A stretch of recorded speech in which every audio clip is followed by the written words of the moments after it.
everybody, it's Greg of GregRBaird Speaks. Welcome to my vlog, this week's vlog, and today I am taking you to the University of Cincinnati. You're traveling with me because I'm taking my lecture tour and giving my speech. It's so great that they have asked me to come and speak today. It is early on a Tuesday morning, earlier than when I usually get up. I'm having a little coffee and getting ready, but you know what we need to do? I need to start with the intro first. So here you go.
This is my first in-person lecture at a college or university since before COVID.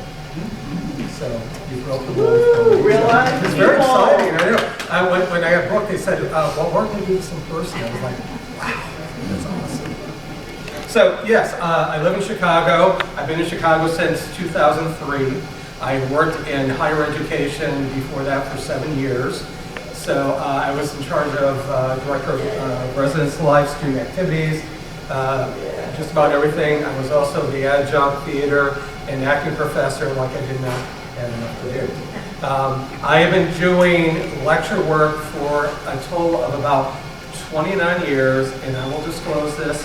I just had a birthday on February 13, and I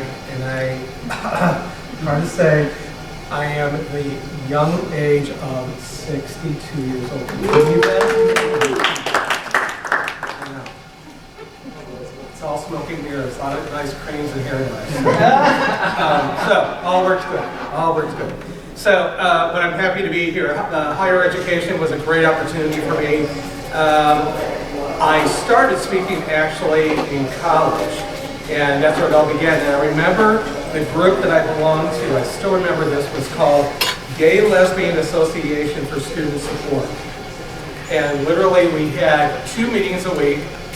One was for more social kinds of activities. We saw a movie, talked about a lot of different kind of issues that were important to us back then. Coming out was a really big issue for all of us. And then we have more. How many of you are our ally in here? Do we have any allies? Excellent. There's a few of you. Beautiful. An ally just doesn't mean that you're an ally to the LGBTQ plus community. It could be you're an ally to other marginalized groups. So an ally gives up their sense of power, their resources. It's not about them, but it's about helping other people.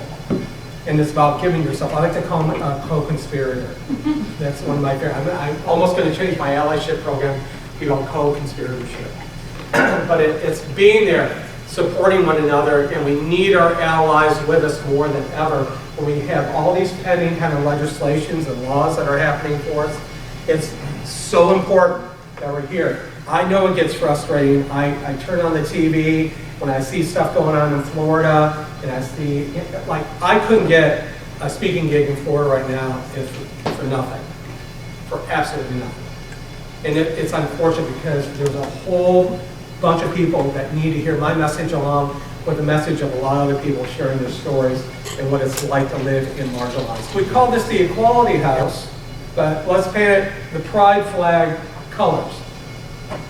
So we did that. So Planning Peace, up until just a few years ago, their offices were in here, and if you came, you could actually, they had a garden. If you wanted to pick a tomato, you could do that.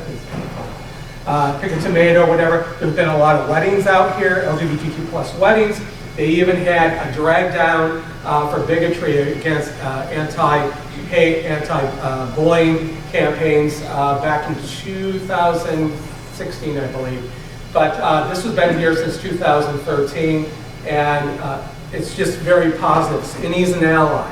And I love when allies can be out front in the country and do their thing, and it's just really exciting.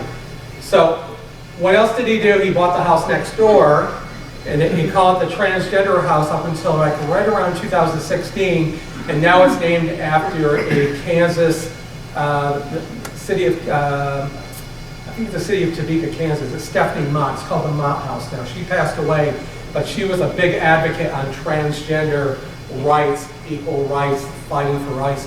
So it's now called the Mott House. This is still there, by the way.